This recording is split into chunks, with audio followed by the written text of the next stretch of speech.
नमस्कार आदरणीय दर्शकवृन्द, कार्यक्रम इमेज संवादमा यहाँहरूलाई हार्दिक स्वागत छ। वैशाख 12 गते गएको महाभूकम्प र त्यसपछिका पराकम्पनहरूले नेपाली समाज अझै पनि त्रस्त छ। अझै पनि मानिसलाई भित्रदेखि डर हटिसकेको अवस्था छैन। अझ अस्ति मङ्गलबार अलि ठुलो पराकम्पन गइदिँदाखेरि मानिसहरू अलि बढी त्रसित भए। अझै पनि भूकम्प प्रभावित जिल्लाहरूको दूरदराजमा हामीले राहत सही ढङ्गले उपयुक्त मात्रामा पुर्याउन सकिरहेको अवस्था छैन। जहाँ हामीलाई यातायातको कठिनाइ छ, हाम्रो जनशक्तिलाई त्यहाँ पुर्याउनु पर्ने कठिनाइ छ। यी थुप्रै अवस्थाहरूको बिचमा यति बेला हामी महाभूकम्पको विपत्ति सामना गरिरहेका छौँ। एकातिर यो भूकम्पको महाविपत्तिको सामना गर्नुपर्ने परिस्थिति छ भने अर्कोतिर हाम्रो देश आफैमा अलिक पुँजीका हिसाबले गरिब थियौँ र यो विपत्तिलाई सामना गर्न सक्ने सम्मको हाम्रो आर्थिक हैसियत थिएन। सामाजिक, प्राविधिक, सांस्कृतिक जुन खालको क्षति यति बेला हामीले बेहोर्नु परेका छौँ, त्यसका लागि सरकारले कस्तो तयारी गरिएको छ? राज्यको ढुकुटीमा सहयोग गर्छु भन्नेहरूले कति मात्रामा सहयोग गर्न थालेका छन्? के हामी अहिलेको विपत्तिलाई सहजै पार लगाउन सक्छौँ? यिनै विषयमा कुराकानी गर्नको लागि मैले आज स्टुडियोमा निम्ति आएको छु राष्ट्रिय योजना आयोगका उपाध्यक्ष डाक्टर गोविन्दराज पोखरेल। डाक्टर, कार्यक्रममा स्वागत छ। हस्, नमस्कार। विपत्तिको जुन सामना यति बेला हामीले नसोचेको ढङ्गले गर्नु परिरहेको छ, अहिले सरकारको प्रारम्भिक कामहरू कसरी अगाडि बढिरहेका छन्? अब यो जुन हामीले अकल्पनीय क्षति भयो, हामीले जुन नसोचेको, आकलन गर्न नसकेको जुन एउटा विपत्ति आइपर्यो, यसमा सरकारी संयन्त्र जसमा चाहिँ अब राष्ट्र सेवा कर्मचारी, सुरक्षा निकाय, निजी क्षेत्र पनि छन्, सिभिल सोसाइटीहरू पनि छन्, देशका विदेशका मित्रहरू पनि छन्। यसलाई एक प्रकारको राहत र उद्धारमा जुन थियो त्यो अब चाहे जसो त भएन, तर धेरै देख्न पाइयो। किनभने धेरै हजारौँ मान्छेलाई अब हेलिकप्टरबाट सहरमा ल्याएर उपचारमा राखेको छ। सरकारले 20,000 मान्छेको उपचार गरेको छ। त अब भने जति नहुन सक्ला, किनभने यो भूकम्प भनेपछि सबैलाई जाँदो रहेछ। तपाईँ बाढी जाँदाखेरि के हुन्छ भने पश्चिममा बाढी गयो भने पूर्वको मध्यको मान्छे सकुशल हुन्छ र उसले केही उद्धारमा भाग लिन्छ। अब त यहाँ त्यो बच्चालाई उद्धार गर्ने सेनाको घर पनि भत्किएको छ, होइन? कर्मचारीको घरमा पनि त्यस्तै दैवी विपत्ति परेको छ। त्यस कारण त्यो अवस्थामा पनि जुन सरकारले गर्यो, अहिले औषधि सकियो भन्ने परेन। देख्नुपर्छ, एउटा हाम्रो अस्ति 1-2 साथीले हुन्थ्यो बाहिरबाट आउने यो क्षेत्रमा काम गर्ने विदेशी केही यस्ता एक्सपर्ट मित्रहरूले के भने नेपालले यसरी व्यवस्थापन गर्न सक्छ भन्ने हामीले सोचेका थिएनौँ भन्थे। हो, अझै कोही मान्छेलाई खाना पुगेको छैन, कोही कसैको लास निकाल्न नै 8-10 दिन लाग्यो। हामीसँग त्यस्तो औजारहरू थिएनन्, होइन? तर पनि जुन सरकारले संयमित रूपले आफ्नो सीमित साधन र स्रोतलाई जसरी परिचालन गरेको छ, त्यो केही सराहनीय पनि छ।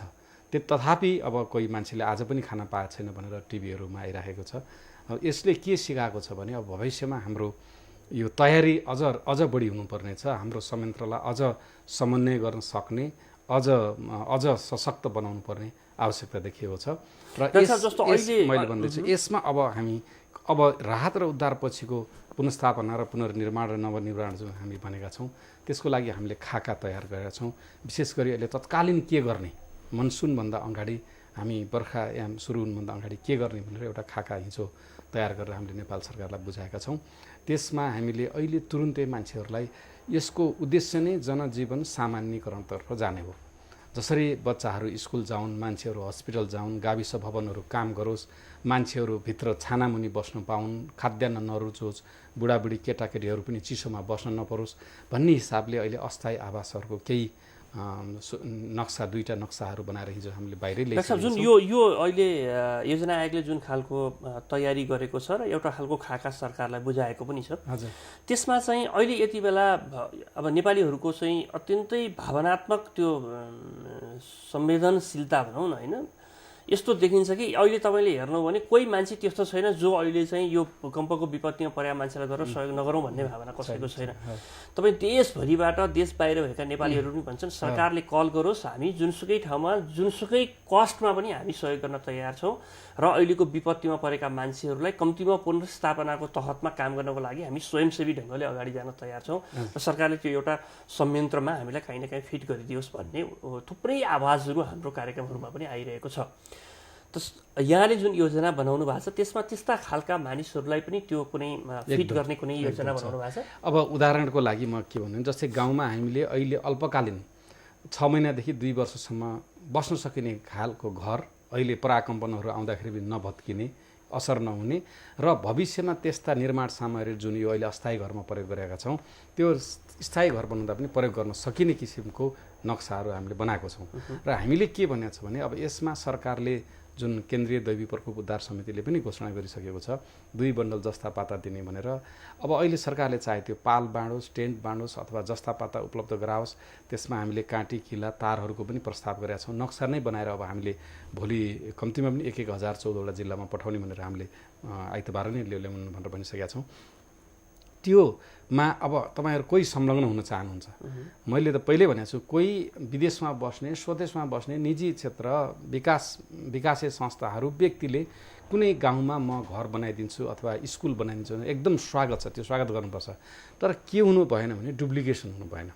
जस्तै एउटा कुनै पोखरेल गाउँमा गएर उहाँहरूले घर बनाइदिनु भयो, स्कुल बनाइदिनु, अब सरकारलाई सूचित गर्नु पऱ्यो कि हामी पोखरेल गाउँमा गएर बनाइदिँदैछौँ, त्यस कारणले तपाईँहरू त्यहाँ नजानुहोस् भनेपछि सरकारसँग भएको सीमित साधन स्रोतहरू अन्यत्र गाउँमा जाने भयो।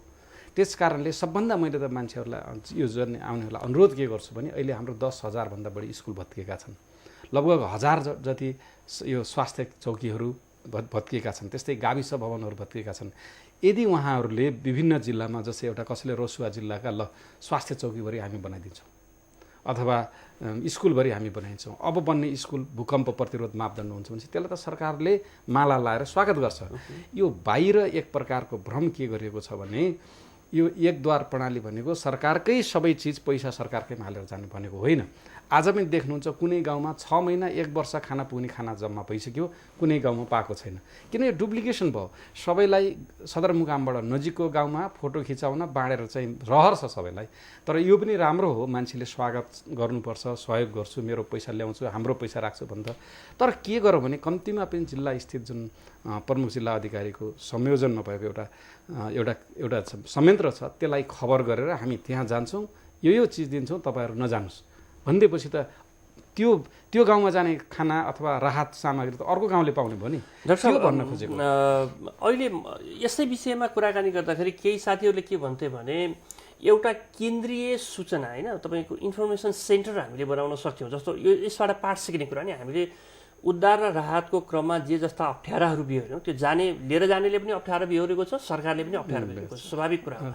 तर धेरै मानिसहरूले के भने एउटा त्यस्तो खालको सेन्ट्रल इन्फर्मेसन सिस्टम हामीले डेभलप गर्न सक्छौँ, किनभने अहिलेको आइटीको जमानामा त्यो एप्स डेभलप गर्नको लागि धेरै ठुलो र समय लाग्ने कुरा पनि थिएन। त्यहाँ चाहिँ मानौ क भन्ने व्यक्तिले चाहिँ ए भन्ने गाउँमा कुनै सामान लैजान चाहन्छ र उसले त्यहाँनिर त्यो ठाउँ लेख्छ, टाइप गर्छ भने त्यसपछि त्यहाँ यदि कुनै समूह गइसकेको छ भने उसले चाहिँ अलरेडी त्यो कुरो त्यहाँ देखाउँछ र उसले चाहिँ यहाँ प्याक रहेछ, त्यस कारण म नेक्स्ट ठाउँमा जान्छु भनेर उसले त्यहीँ चुज गर्न सक्ने खालको एउटा त्यो सेन्ट्रल सिस्टम हामीले डेभलप गर्न सक्छौँ। त्यो चाहिँ हामीले गर्न सकेनौँ भन्ने कुरा यहाँले भने जस्तै प्रधानमन्त्री राहत कोषको जुन छ दैवी प्रकोप राहत कोषको, त्यसको बारेमा पनि मान्छेलाई धेरै सूचना थिएन र हामीले नेपाली र इङ्ग्लिसमा केही लेखेर केही सञ्चार माध्यममा अथवा सोसियल मिडियामा राखिदिउँ, मान्छेलाई अलिकति क्लियर भयो, विभिन्न अन्तर्वार्तामा पनि भन्यौँ।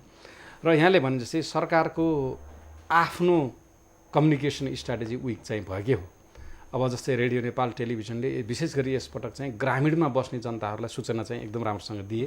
तर विदेशमा बस्नेहरूले जुन वेब बेस्ड छन् नि मान्छेहरू, अहिले त आइटी बेस्ड छन्, वेबसाइटमा अपडेट गर्ने, त्यो इन्फर्मेसन दिने, यस्तो हो उस्तो हो भन्ने, मान्छेलाई नेटवर्क मार्फत त्यहाँ ल्याउने किसिमको हाम्रो इनोभेसन र हाम्रो त्यो कम्युनिकेसन स्ट्राटेजी कम भएकै हो।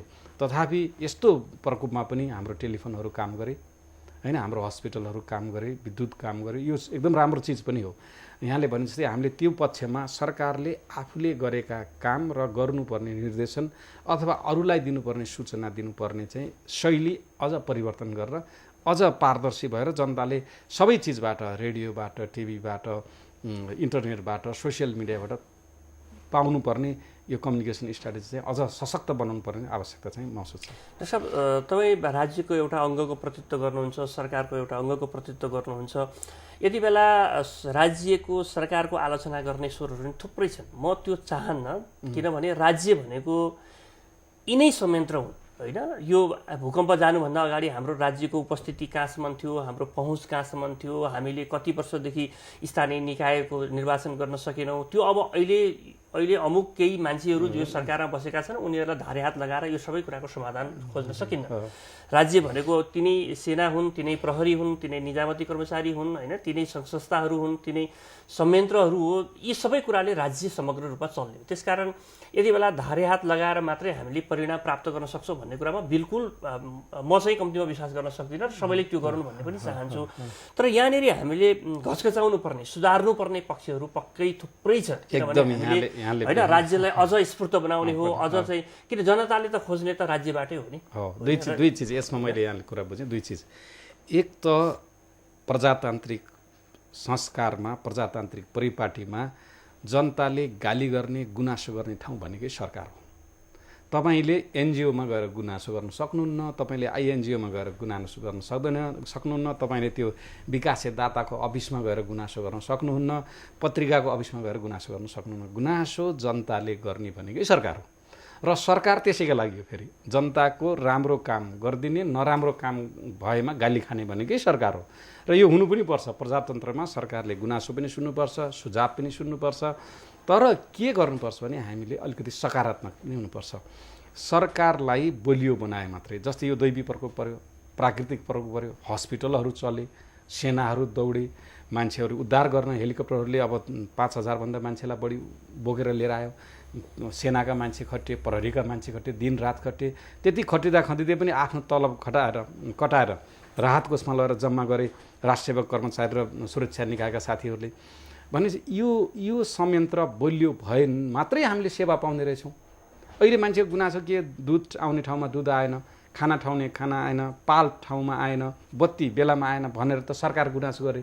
भनेपछि त्यो चिज सबै ल्याउनको लागि के गर्नुपर्ने छ, सरकारी संयन्त्रलाई बलियो गराउनुपर्ने रहेछ। तर यहाँ केही विशेष गरी देशमा बसे भन्दा पनि अझ बाहिर बसेको समुदाय जसले यहाँको वास्तविकता बुझ्न सकेको छैन, यो कम्पन, पराकम्पन, भूकम्पनबाट प्रत्यक्ष रूपमा अप्रत्यक्ष रूपमा उहाँको परिवार नाताहरू त महसुस गर्नुभयो होला। तर उहाँ विदेशमा बस्नुहुन्छ, विशेष गरी यहाँबाट माइग्रेट भएर गएको साथीहरू सोसियल मिडियामा अलिबलि क्रिटिकल हुनुहुन्छ। राम्रो हो, सकारात्मक सुझाव दिनुपर्छ, तर सरकार नै चाहिँदैन, सरकार नै पङ्गु बनाउनुपर्छ भन्नेतिर लाग्नु हुँदैन। किनभने जब प्रजातान्त्रिक सरकार परिपाटीमा सरकार उत्तरदायित्व, सरकार पारदर्शी र सरकार सक्षम भए मात्रै गैर सरकारी क्षेत्र, निजी क्षेत्र, अन्य नागरिक समाजलाई खेल्ने फुल्ने थलो त्यसले विकास गरिदिन्छ। जहाँ पनि निरङ्कुश सरकार भएको ठाउँमा नागरिक समाज, निजी क्षेत्रहरूलाई खुल्ने फुल्ने ठाउँ हुँदैन। त्यसकारणले हामी सबै जो जरुरत छन्, जो बुद्धिजीवी हुनुहुन्छ देश विदेशमा बस्ने, उहाँहरूले के सोच्नुभयो भने सरकारलाई बलियो बनाऊ, सरकारलाई पारदर्शी बनाऊ, सरकार एकाउन्टेबल बनाऊ, उत्तरदायित्व बनाऊ, तब मात्र सबैलाई चाहिने स्पेस प्राप्त हुन्छ। र मैले फेरि पनि के भन्छु भनेदेखि सरकारलाई बलियो बनाएर सेवा लिन सकिन्छ र त्यो ट्याक्स पेयर जुन छन् नि विदेशमा, जसले हाम्रो देशलाई दाताहरू मार्फत रकम दिएका छन्, उनीहरूको चाहना पनि के छ भने हामीले सधैँभरि सहयोग गर्ने होइन, हामीले दिएको पैसाले नेपालमा परिपाटी संस्था संरचनाहरू यस्तो विकास हुन् कि नेपालीले भविष्यमा पनि आफूलाई चाहेको सेवा र सुविधा प्राप्त गर्न सकुन् भनेपछि संरचनै बनाउने हो। त्यसकारणले यसमा हामी सबै लाग्नुपर्ने हुन्छ। डाक्टर साहब, जस्तो एउटा प्रश्न चाहिँ स्वाभाविक रूपमा यहाँले भन्नुभयो कि हामीलाई सहयोग गर्नेहरूले पनि आफ्नो गोजी कटौती गरेर, होइन आफ्नो चिया खर्च कटौती गरेर, आफ्नो ट्याक्सबाट हामीलाई सहयोग गरेर पठाइरहेका छन् पैसा। महत्त्वपूर्ण प्रश्न हो यो। नेपालीको मन दुखेको छ, नेपालीहरू पीडामा छन्, त्यसकारण यसमा कहीँ न कहीँ मेरो पनि केही हिस्सा होस्, मैले मलम लगाउने ठाउँमा भन्ने ढङ्गले उनीहरूले हामीलाई सहयोग गरिरहेका छन्।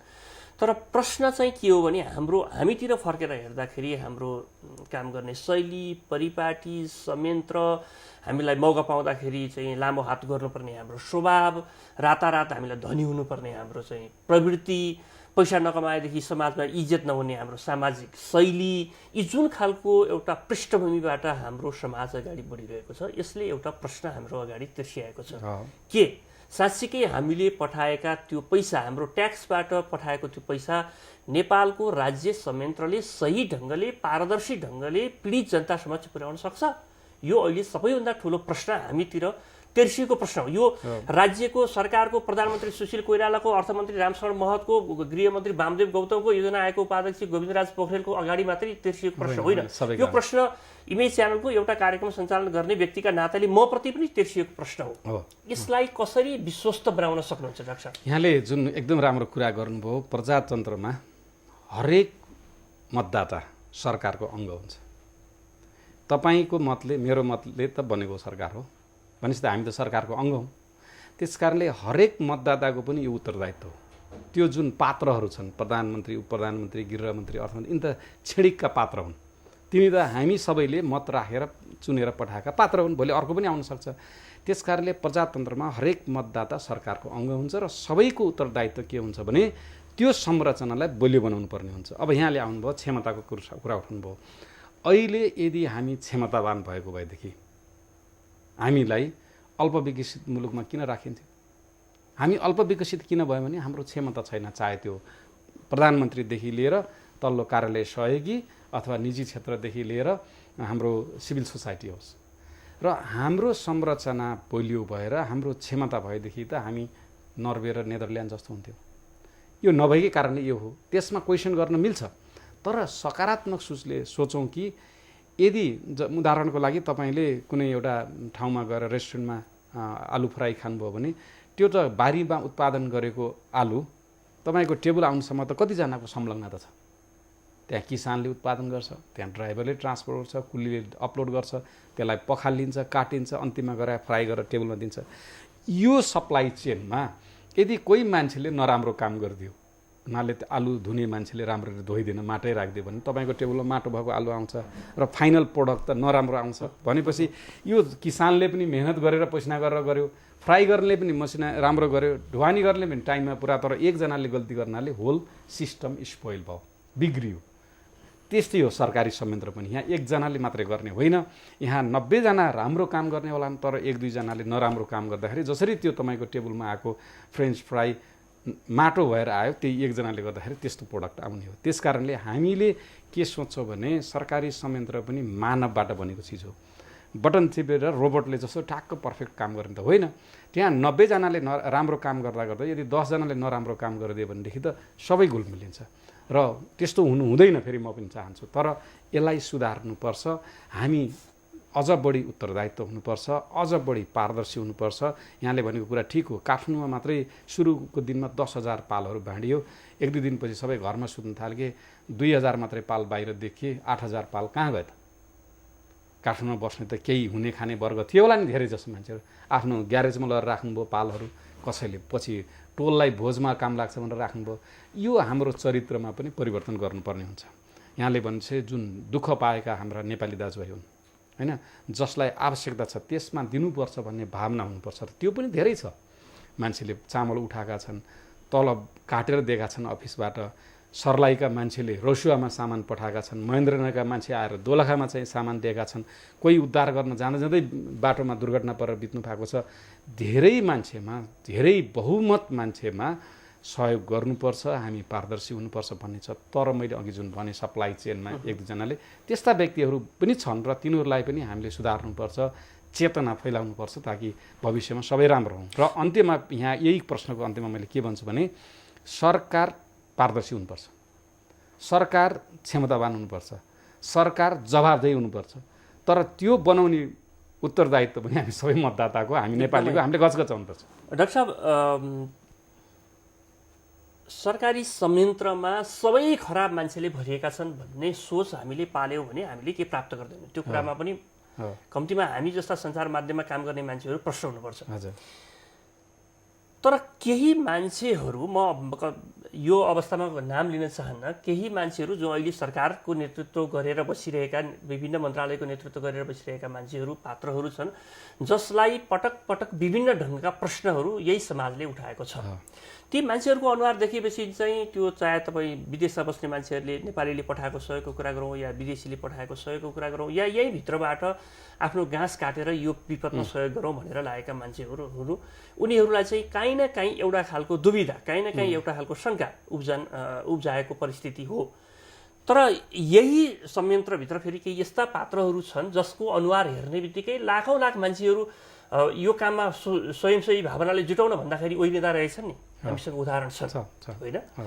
यही संयन्त्रभित्र केही यस्ता मान्छेहरू छन् जसलाई हेरेपछि होइन यिनीहरूको अनुहार हेरेर चाहिँ हामीले विश्वास गर्नुपर्छ है भन्ने मान्छेहरू छन्। स्वयं प्रधानमन्त्री सुशील कोइरालाको कुरा गर्ने हो भने उहाँको राजनीतिक लिडरसिप नेतृत्व कति बलियो बलवान छ भन्ने एउटा प्रश्न होला, तर उहाँको जुन सादगी एउटा जीवन चरित्र छ त्यसका कारण पनि धेरै मान्छेहरूलाई यो मान्छे इमान्दार छ है भन्ने एउटा प्रश्न मतलब विश्वास छ, नभएको होइन।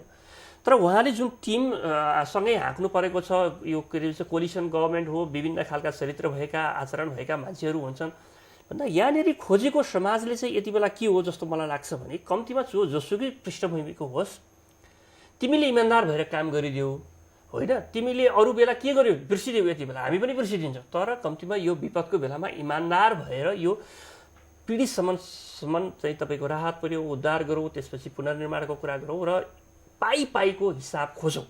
तपाईँले हेर्नुभयो होला विभिन्न खालको के भन्छ सामाजिक सञ्जालमा पनि भने पीडितहरूले भने एक पैसा मात्रै पीडितका नाममा आएको पैसा हिनामिना भएको थाहा पायौँ भने हामी सहन्नौँ भन्ने खालको चेतावनी होइन सचेतता त त्यो नागरिक स्तरबाट आइरहेछ नि। त्यसकारण मैले हजुरको यहाँनिर ध्यान किन केन्द्रित गर्न खोजेको भने यी सबै कुराको यो प्रधानमन्त्री कार्यालय मार्फतको जुन दैवी प्रकोप राहत कोष भन्ने छ त्यसको संयोजनको भूमिका अहिले राष्ट्रिय योजना आयोगको उपाध्यक्षका हैसियतले तपाईँले गरिरहनु भएको छ। धेरै मान्छेको आँखा सरकारमा को छ भन्नेसँग मतलब छैन यति बेला, त्यो योजना आयोगको उपाध्यक्ष जो यो कोषको संयोजक छ उसले कतिको इमान्दारीपूर्वक काम गर्छ, कति पारदर्शी ढङ्गले काम गर्छ र यो कुरा जनताको बिचमा निडर भएर कतिको कुरा उठाउन सक्छ भन्ने कुरा तपाईँप्रति लक्षित छ। यसको बारेमा एकदम मैले यो कोषको बारेमा को कतिले चन्दा दिनुभएको छ भन्ने हामी हरेक दिन अपलोड गर्छौँ। दिनेहरूले मैले कति दिएको छु, कसले दिएको छ भन्ने एउटा त पारदर्शी भएको छ। र मैले जब कि त्यो कोषलाई परिचालन गर्ने एउटा कार्यविधि छ, त्यो कार्यविधिले के भनेको छ भने यो प्रशासनिक खर्चमा गर्न पाइँदैन, फ्युलमा गर्न पाइँदैन, कर्मचारीको तलब दिन पाइँदैन, भत्ता दिनु पाइँदैन भन्ने स्पष्ट छ।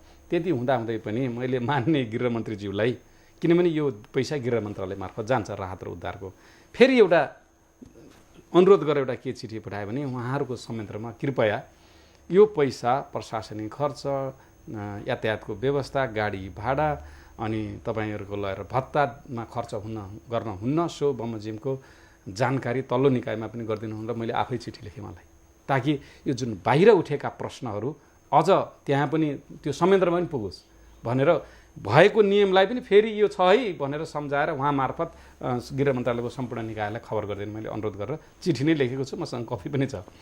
र यहाँलाई फेरि मैले के प्रश्न के पार्नुपर्छ भने यो जब राहत र उद्धारको कार्य सकिन्छ, अहिले यस कोषमा सरकारले 4 अर्ब राखेको छ, 2 अर्ब 60 करोड रुपियाँ बाहिरबाट प्राप्त भएको छ। विभिन्न व्यक्तिगत दाता, सरकारी कर्मचारी, सेना पुलिसका बिचरा काम राहत उद्धारमा 24 घण्टा खटेका मान्छेहरूले तलब काटेर दिएका छन्।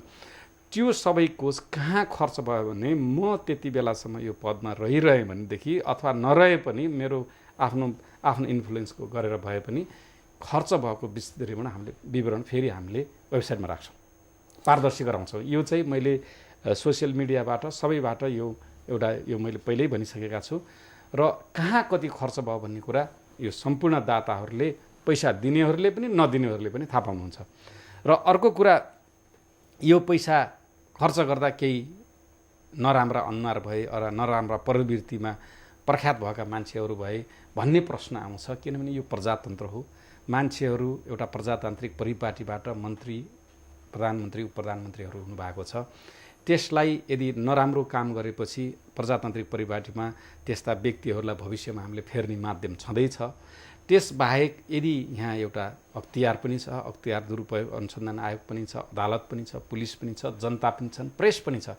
यदि कसैले गल्ती गर्यो भने आज नभए पनि यसको 20 वर्षपछि सजाय पाउने मेकानिजम संयन्त्र हाम्रो छ। त्यसकारणले हामीले के सोच्नु भने कुनै पनि समाजमा गल्ती हुँदै हुन्न रामराज्य हो भन्ने चाहिँ छैन, तर गल्ती गर्नेले सजाय पाउने संयन्त्र हामीमा छ। त्यसकारणले हामीले बरु त्यस्ता संयन्त्रहरू बलियो बनाऊँ र हामीले पारदर्शी हुनुपर्छ भनेर ताकेता गरौँ। तर सरकारलाई नै नङ्गाएर नालायक छ, सरकार नालायक छ, म त 5 रुपियाँ भने सिटामल किनेर गाउँमा म आफै जान्छु भन्ने त्यो भावनामा बग्ने मान्छेहरूले के सोच्नुभयो भने सरकार नभए पनि देश चल्छ भन्ने सोच्नुभयो।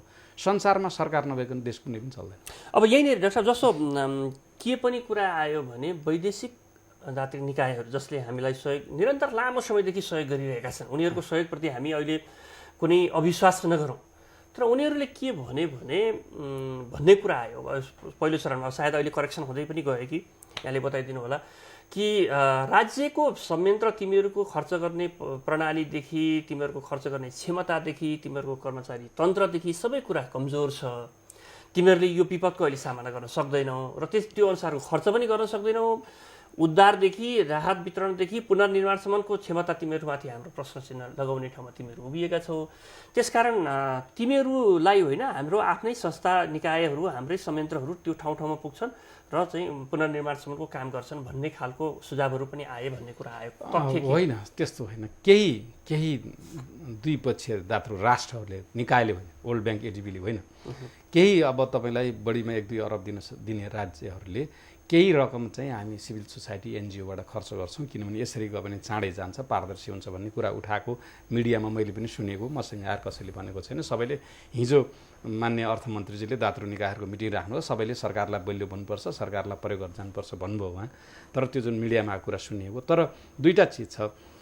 यो यति भन्दै पनि बहुमत राष्ट्रले ठुलो राशि सरकारको संयन्त्र मात्रै मार्फतै जान्छ। तर के छ भनेदेखि उदाहरणको लागि यो अन्यथा नलिन भन्नु होला यहाँहरूको दर्शकलाई पनि, मैले एउटा एनजिओ खोलेको छु भने मेरो साथीलाई उपाध्यक्ष राखेको छु, मेरो मिसेसलाई कोषाध्यक्ष राखेको छु, एउटा एनजिओ चलाएको छु। मैले आफूले चाहेको अडिटर लिएर आउँछु, कोही मेरो ससुरालीतिरको छ कि ज्वाइँतिरको छ, अडिट गर्छु, दादालाई बुझाउँछु, त्यो अडिटर रजिस्टर हो होइन। मलाई त फ्रिडम छ नि, मैले ल आज जाउँ, धादिङ जाउँ, भोलि नुवाकोट जाउँ भनेर मैले आफूले डिसिसन गर्न सक्छु। तर सरकारी कर्मचारी त्यसो गर्न पाउँदैन। त्यहाँ त अडिटर जनरलको अफिस छ, उसले अडिट गर्छ, त्यो अडिट रिपोर्ट पार्लियामेन्टमा जान्छ। यदि पार्लियामेन्टमा सशक्त हाम्रो सभासद हुने त हरेक पाना त्यसको पाइ हिसाब माग्न सक्नुहुन्छ नि। क्वेसन गर्ने त सिस्टम छ हामी कहाँ। त्यो महालेखाले जुन गरेको रिपोर्ट त संसदमा जान्छ, त्यो हरेक ठाउँमा क्वेसन गर्न सकिन्छ। र त्यो तलको कर्मचारीले पनि भोलि बदमासी गर्यो भने उसलाई थुप्रै उदाहरण छ नि, अहिले जेल गएर नेताहरूदेखि लिएर कर्मचारीहरू जेल परेका छन्। त्यसकारणले गलत काम गर्नेलाई समात्ने संयन्त्र बनाएको छ। त्यो संयन्त्र बलियो बनाऊ, बरु त्यसलाई अझ पारदर्शी गर्न भनौँ। र त्यो सरकार सक्षम छैन भन्ने कुरामा चाहिँ मैले सक्षम भएको भए त हामी नर्वे र नेदरल्यान्ड पहिले भइसक्थ्यौँ त। त्यही असक्षम भएको हुनाले हाम्रो संयन्त्र क्यापासिटी एनफ नभएको हुनाले हामीले पैसा मागेको त नि, नत्र किन दिन्थ्यो र हामीलाई पैसा। अहिले गएर नेदरल्यान्डलाई कसैले सहयोग दिन्छ त दिँदैन, नर्वेलाई डेनमार्कलाई बाहिर आएर कसैले सहयोग दिने, किन उनीहरूको संयन्त्र बलियो छ, क्यापेबल छन्। त्यसकारणले हाम्रा बल्ल मान्छेहरू स्कुल जाँदैछन्, कति प्रतिशत बल्ल साक्षर भएका छन्। हामीसँग अहिले मैले 200जना इन्जिनियर बाहिर जिल्लामा पठाउँछु भन्दा बल्ल 123 जना इन्जिनियर हुन्छन्। हामीसँग ह्युमन रिसोर्स पनि छैन, हामीसँग हाम्रो जियोग्राफी नै अप्ठ्यारो छ।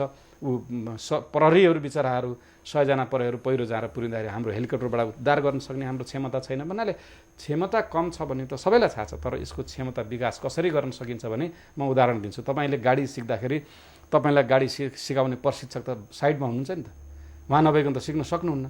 सरकारको क्षमता छैन भने त सँगै मिलेर काम गर्नु पर्ने, सँगै गाडीमा बस्नु पनि, बाहिरबाट औँलाले बजाएर तपाईँले गाडी चलाउन त सक्नुहुन्न।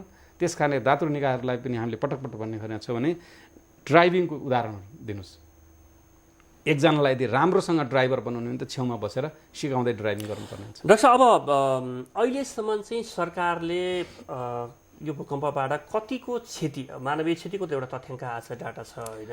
अब धनजनको क्षतिको कुरा गर्दाखेरि चाहिँ जम्मा अहिलेसम्मको प्रारम्भिक नै भनौँ, अहिलेसम्म त पूर्ण विवरण आइसकेको छैन होला, प्रारम्भिक क्षतिका हिसाबले हेर्ने भने कति क्षति हामीले बिहोर्यो? होइन, 8000 भन्दा बढी मान्छेहरू त अब को ज्यान गयो यसले।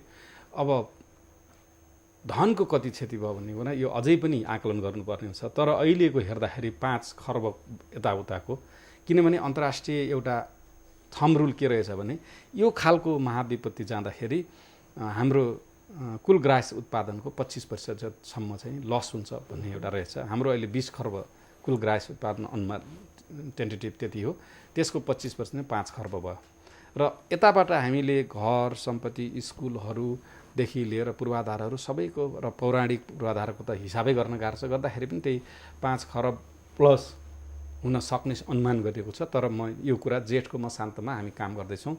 यो हाम्रो पोस्ट डिजास्टर निड एसेसमेन्ट गर्दैछौँ त्यसले देखाउन सक्छ कति हुन्छ भनेर। तर मान्छेहरूले थम रुलमा लगाएको अनुमानित 5 खरबभन्दा बढी क्षति भएको छ भन्ने। क्षति त्यति छ भने अब हाम्रो पुनर्निर्माणको कुरा गरौँ होइन। पुनर्स्थापनाका लागि अहिले तात्कालीन पुनर्स्थापनाका लागि हामीलाई कति बजेट हाम्रो आवश्यकता हो र यसलाई दीर्घकालीन पुनर्निर्माणको जुन कुरा छ जहाँनिर हामी अब अलिकति भूकम्प प्रतिरोधी बस्तीहरू निर्माण गर्न खोजिरहेका छौँ, घरहरू निर्माण गर्न खोजिरहेका छौँ, सँगसँगै पुनर्निर्माणका क्रममा हामी भूकम्पबाट र यस्ता खालका विपदबाट कसरी जोगिने भन्ने एउटा सचेतनामूलक कार्यक्रम पनि सँगै लिएर जान्छौँ होला। यसलाई समेत जोडेर हेर्दाखेरि हाम्रो तात्कालीन पुनर्स्थापनाका लागि अहिले हामीलाई कति बजेटको जरुरी होला र पुनर्निर्माण दीर्घकालीन पुनर्निर्माणलाई कति लाग्ला? अब अहिले तत्कालीन त हामीले सबै मन्त्रालय सबै निकायबाट एउटा खाकामा हुँदाखेरि उहाँहरूको विचारमा त्यसलाई अझ बढी त्यसलाई भ्यालिडेट गर्नुपर्छ। 20 अर्ब जति लाग्छ यो मनसुन असार मसान्तभन्दा अगाडि भनेर एउटा प्रारम्भिक खाका आएको छ। त्यसपछि हामीले नेपाल सरकारले भर्खरै एउटा 2 खर्बको एउटा पुनर्निर्माण अथवा नवनिर्माण कोष एउटा स्थापना गरेको छ र सायद त्यो त्यति पुग्दैन होला किनभने हाम्रो ऐतिहासिक धरोहरहरू बनाउनु त 5-6 वर्षमै लाग्छ किनभने। तर पनि कार्ययोजना हामीले 2 वर्षदेखि 5 वर्षसम्म पुनर्निर्माण गरेर सकिसक्ने अहिले 2 खर्बको एउटा पुनर्निर्माण कोष राख्ने। अब भोलि आवश्यकता भयो भने त्यसमा थप्दै जाने किनभने हाम्रो क्षमता खर्च गर्ने क्षमता पनि त छैन नि। हामी एकैचोटि 10 खर्ब राखेर खर्च गर्नु पनि त पर्यो नि। त्यो खर्च गर्ने संयन्त्रलाई पनि बलियो बनाउने र भएका नीतिगत जुन संरचनाहरू छन् जसले खर्च चाँडै गर्नलाई अलिकति बाधा भएको छन् तिनीहरूलाई पनि सुधार गर्दै लाने यो बिचमा त्यसरी जाने हो। त्यसकारणले अहिले यसलाई 5 वर्षसम्म जाँदाखेरि पुनर्निर्माण कोष 2 खर्ब राखेको सरकारले र विभिन्न मन्त्रालयबाट आएको तथ्याङ्कलाई संयोजन गर्दा सालखाला 20 अर्ब जति लाग्छ भन्ने छ। तर त्यसलाई भ्यालिडेट गर्नु बाँकी छ।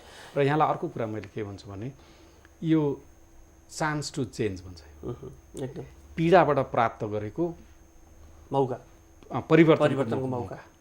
अब हामीले के गर्नुपर्छ भनेदेखि जस्तै उदाहरणलाई अरू थुप्रै कुराहरू छन् तर बस्ती विकासको कुरा म गर्न जान्छु। यहाँ ग्रामीण क्षेत्रमा तपाईँले हामी गएको छैनौँ, हेलिकप्टरबाट प्लेनबाट हामीले हेरेका त छैनौँ, तर जुन देखिन्छ टिभीहरूमा सारा बस्ती सखा भएको छ। अब हामीले के गर्नुपर्छ भने अहिले त सहरमा पनि बिल्डिङको कोड थियो, मापदण्ड बनाएको थियो, भवनको आचार संहिता थियो, मापदण्ड त्यो अनुसार पनि मान्छेले बनाएनन्। त्यसको अनुगमन गर्ने संयन्त्र हाम्रो कमजोर रहेछ। तर पनि जति घरमा पक्की नयाँ बनेका घरहरू कम भत्किएका छन् तर ग्रामीण क्षेत्रमा सबै भत्किएका छन् किनभने ग्रामीण क्षेत्रमा भवनको आचार संहिता भवनको मापदण्ड हामीले बनाएनौँ। अब यही मौका हो कि यो त्यस कारणले राष्ट्रिय योजना आयोगले अल्पकालीन योजना ल्याएको थियो। अहिले तत्काल गर्न सक्ने मनसुनभन्दा अगाडि र मान्छेहरू 6 महिनादेखि 2 वर्षसम्म अस्थायी आवासमा बसुन् र सरकारले यता आफ्नो संयन्त्र बलियो गराउँदै जान्छ। हरेक गाउँमा एकजना इन्जिनियर पठाइदिउँ र हुनसक्छ भने एकीकृत बस्ती विकास गरौँ। यदि त्यहाँ सम्भव छ भने पहिरो जाने ठाउँमा बस्ती नराखौँ र हरेक व्यक्तिलाई जुन 2 लाख रुपियाँ सरकारले राहत दिने भनेको छ घर बनाउनको लागि त्यो पैसा पाउनको लागि सरकारी मापदण्ड अनुसारको घर बनाऊ तब मात्र दिने एउटा त्यो व्यवस्था गरौँ। अर्को चाहिँ हरेक गाउँमा गएर मान्छेले नक्सा बनाउनु भ्याउँदैन। रसुवाको लागि कस्ता घर सुहाउने हो, धादिङको लागि कस्तो घर सुहाउने हो, बर्दियाको लागि कस्तो घर सुहाउने हो त्यो किसिमका डिजाइन बनाएर गाउँमा हरेक गाउँमा एउटा क्याटलग राखिदिउँ ताकि मान्छेले आफूले चाहेको घर सानो ठुलो 1 तले 2 तले ढुङ्गाले बनाएको घरले चाहेको कस्तो बनाउनुहुन्छ त्यही एउटा विभिन्न खालका इनोभेटिभ आइडिया भएका घरहरूको नक्सा राखिदिउँ। उहाँहरूले त्यसलाई छान्नुहुन्छ र त्यो घर बनाउने एउटा म्यानुअल बनाइदिउँ, एउटा सानो एउटा पुस्तिका बनाइदिउँ। त्यसपछि गाउँका मान्छेलाई तालिम दिउँ।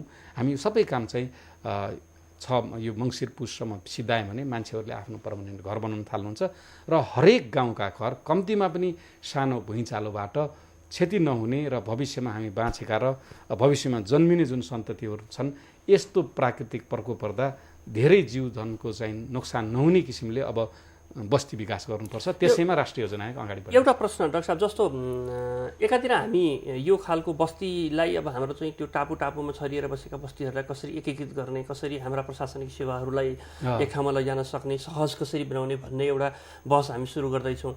अर्कातिर सरकारले 2 लाख रुपियाँ एउटा घर बनाउनको लागि दिने भनेर पनि घोषणा गरिसकेको छ। प्रधानमन्त्री स्वयंले यसो घोषणा गर्नुभएको छ। यसले हेर्दाखेरि हाम्रो अहिले तथ्याङ्कलाई आधार मान्यो भने एउटा रफ तथ्याङ्क 5 लाख घर हाम्रो क्षति भएको भन्ने छ। 2 लाख रुपियाँ हामी प्रति घर दिँदैछौँ भने 1 खर्ब रुपियाँ दाम हामी त्यही सघाउँदैछौँ। यहाँनिर अलिकति कन्ट्रोभर्सी भयो कि यहाँनिर हाम्रो योजना अलिकति हामीले अलि 2 लाख रुपियाँ घोषणा गर्यो, फेरि यो 2 लाख पनि दिएन भने अर्को समस्या छ। यो पपुलर भन्न खोजेँ भने म भोलि त त्यसो भन्दै भनेर मलाई टिप्पणी आउँछ, नदिने भन्ने मैले खोजेको होइन। तर हामी एकातिर एकीकृत बस्ती विकासको पनि कुरा गरिरहेका छौँ, अर्कातिर 2 लाख प्रति घर पनि हामी वितरण गर्दैछौँ भने यो हामीले खोजेको कुरा, हामीले सोचेको सपना पुरा होला? यहाँ एउटा त्यहाँ के भनिन्छ, कार्यविधि बनाई बढीमा 2 लाख दिने भन्छ, कार्यविधि बनाउने भनेको छ। कार्यविधि भनेको के भन्छ नि, त्यसले तपाईँले घर कसरी बनाउने, सरकारले के दिने, सामग्री दिने हो कि पैसा दिने हो। यदि तपाईँको घर काठमाडौँमा छ, सिन्धुपाल्चोकमा छैन, तपाईँलाई घर बनाउने किन सरकारले पैसा दिने? तपाईँको 4 तल्ले घर चाबहिलमा छ भने किन तपाईँले मेरो माग्नुहुन्छ? ए बाबा, ग्रिडी हुनु भएन के?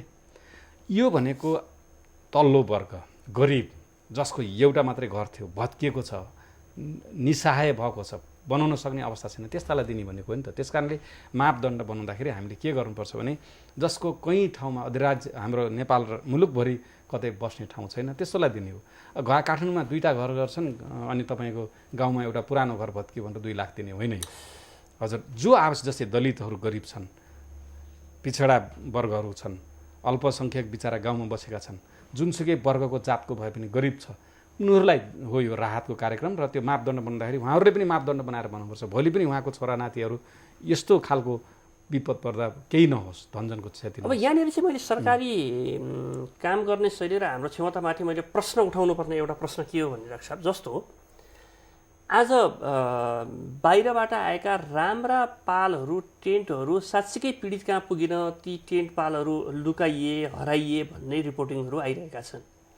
हामी नाथे एउटा पालमा त यति सानो मन गर्ने हाम्रो, यो मैले व्यक्तिको मात्र गरेँ, यो हाम्रो सामाजिक संस्कारको पनि कुरा होला होइन?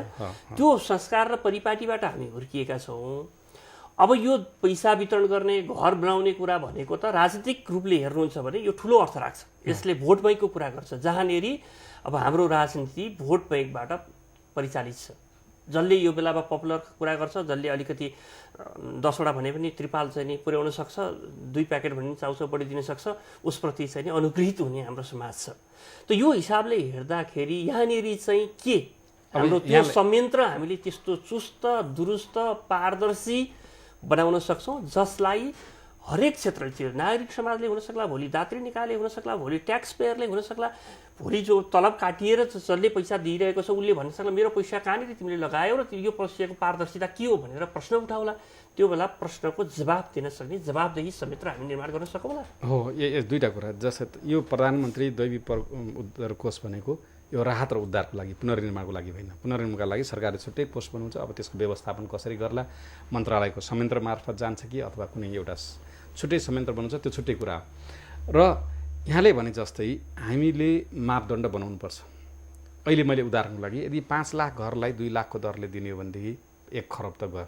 हाम्रो विकास बजेट यो वर्ष 1 खरब 46 अर्ब थियो, त्यही पनि हामी खर्च गर्न सक्दैनौँ। र अहिले हामीले जुन मृतकका परिवारलाई 1 लाख दिने भन्छौँ भनेपछि अब सालाखाला 8-9 हजार भनेपछि त्यहाँ पनि एउटा ठुलै रकम भन्छ। क्रिया खर्चलाई 40 हजार दिने भनेका छौँ। घर चर्किएर बस्न जाने मान्छेहरूलाई 25 हजार दिने भनेको छौँ। यो सबै हिसाबले गर्दाखेरि त हाम्रो ठुलै धनराशि जान्छ। हो, राष्ट्रसँग भएसम्म दुःख पाएका बेसहारा भएका मान्छेहरूलाई सहयोग गर्नुपर्छ।